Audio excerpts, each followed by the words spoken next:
नमस्कार, मैं आशुतोष कुमार शर्मा और आप सभी का स्वागत है आशुतोष कुमार अनमोल में। हम जानते हैं कि बिहार में अब पंचायत चुनाव की आरंभ हो चुकी है और इसे लेकर हर तरफ सरगर्मियां तेज है। और इस बार का चुनाव सबसे हटके होगा क्योंकि इस बार का चुनाव ईवीएम के द्वारा होगा। पहली बार बिहार का पंचायत चुनाव ईवीएम के द्वारा होगा। हम सब आपने और हमने देखा है कि राष्ट्रीय स्तर पर जो दल होते हैं वो ईवीएम को लेकर बार बार सवाल उठाते हैं, उस पर संदेह व्यक्त करते हैं। इसलिए हम सबके लिए यह जानना ज़रूरी है कि ईवीएम के बारे में, अगर हम अपने ईवीएम के बारे में नहीं जानेंगे तो फिर हमें कोई भी नेता मूर्ख बना सकता है। कोई भी ये कह सकता है कि ईवीएम में छेड़खानी हुई है, इसलिए हम नहीं जीत पाए। इसलिए आज आपके लिए वीडियो देखना बहुत ज़रूरी है, अपने ईवीएम के बारे में जानना बहुत ज़रूरी है। तो आइए शुरू करते हैं आज का विशेष सेशन, नो योर ईवीएम। तो सबसे पहले ईवीएम का फुल फॉर्म होता है इलेक्ट्रॉनिक वोटिंग मशीन। ईवीएम का full form electronic voting machine होता है। और 2019 चुनाव, लोकसभा चुनाव में पहली बार एक नया मशीन का प्रयोग किया गया था जिसका नाम है वीवीपैट। इसका फुल फॉर्म होता है voter verification paper audit trail. इससे ये आपको विश्वास हो जाता है कि हमने जिस प्रत्याशी को वोट दिया है, जिस पार्टी को वोट दिया है, वाकई में उस पार्टी को या प्रत्याशी को वोट गिरा है या नहीं गिरा है। इस वीवीपैट मशीन में उस प्रत्याशी या पार्टी का चुनाव चिन्ह दिख जाता है, जिससे आपको संदेह करने का कोई मौका चुनाव आयोग नहीं छोड़ता है। भारत में ईवीएम का निर्माण दो कंपनियां करती है। एक है BEL यानी कि भारत इलेक्ट्रॉनिक्स लिमिटेड, और दूसरी कंपनी का नाम है ECIL यानी electronics corporation of India limited. ये दो कंपनियां हैं जिन्हें भारत में ईवीएम उत्पादन करने का लाइसेंस है। बाकी कोई भी कंपनी ईवीएम का उत्पादन नहीं करती है। और इन दोनों कंपनियों में मात्र कुछ इंजीनियरों को ही इस ईवीएम के विशेष कोड का पता रहता है, लेकिन उन इंजीनियरों को ये नहीं पता होता है कि उन्होंने जिस ईवीएम का निर्माण किया है वह आखिर ईवीएम किस निर्वाचन क्षेत्र में जा रहा है, क्योंकि इसका निर्णय बहुत बाद में होता है कि ये ईवीएम किस निर्वाचन क्षेत्र में जाएगा और वो ईवीएम किस निर्वाचन क्षेत्र में जाएगा। इसलिए यहाँ पर तो कोई संदेह का कोई गुंजाइश नहीं है।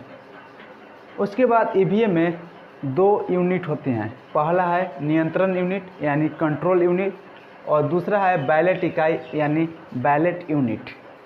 ये जो नियंत्रण यूनिट या CU है, यह मतदान अधिकारी के पास होता है जो मतदान कराता है, और दूसरा होता है बैलेट इकाई यानी बैलेट यूनिट। इस पर आप और हम जाकर बटन दबाते हैं और वोट देते हैं। तो ये दो यूनिट हो गई। इसके बाद आगे हम लोग ईवीएम के बारे में और विस्तार से जानेंगे। ईवीएम समय समय पर बदलता रहता है, इसके स्वरूप बदलता रहते हैं। पहली बार जो ईवीएम आया था वो था M1। M1 जो प्रकार था वो ईवीएम का फर्स्ट प्रकार था। इसका उत्पादन 1989 से 2006 के बीच में हुआ। 1989 से 2006 तक M1 ईवीएम का उत्पादन हुआ, और इस ईवीएम का अंतिम बार प्रयोग 2014 के आम चुनाव में यानी लोकसभा चुनाव में किया गया था। इस पर अगर नज़र डालें तो पाएंगे कि M1 के अभी 9.2 लाख CU यानी कंट्रोल यूनिट और बैलेट यूनिट रखा हुआ है, जबकि 1.4 लाख ईवीएम नष्ट हो चुका है। ये M1 टाइप है। दूसरा हम लोग आते हैं M2 टाइप। तो इसका उत्पादन 2006 से 2012 तक हुआ, यानी 6 सालों तक इस ईवीएम का उत्पादन हुआ। इस ईवीएम में जो कंट्रोल यूनिट है उसका स्टॉक 5.3 लाख है, और बैलेट यूनिट यानी बैलेट इकाई का स्टॉक 5.57 लाख है। 2013 के बाद एक ईवीएम का नया स्वरूप आया, नया सबसे जो बेहतरीन क्वालिटी का है, जिसमें किसी प्रकार की छेड़छाड़ नहीं की जा सकती है, वो है M3। इसका उत्पादन 1913 के बाद शुरू हुआ और अभी तक M3 का ही उत्पादन चल रहा है। इस M3 में जो बैलेट यूनिट है वह 3.4 लाख का स्टॉक है, जबकि कंट्रोल यूनिट का 3.36 लाख स्टॉक पड़ा हुआ है। तो ये जो हमारी तीनों प्रकार है, ईवीएम के 3 प्रकार, वो हम लोगों ने समाप्त कर लिया। अब आगे हम लोग चलते हैं और देखते हैं कि आखिर ईवीएम निर्माण से मतदान तक, जो हमारा मेन विषय है, टॉपिक है, निर्माण से मतदान तक में किन किन प्रक्रियाओं से गुजरता है, उसके बारे में आगे हम लोग अध्ययन करेंगे नेक्स्ट वीडियो में। तब तक आपको ये कैसा लगा हमें ज़रूर बताइए कमेंट करके।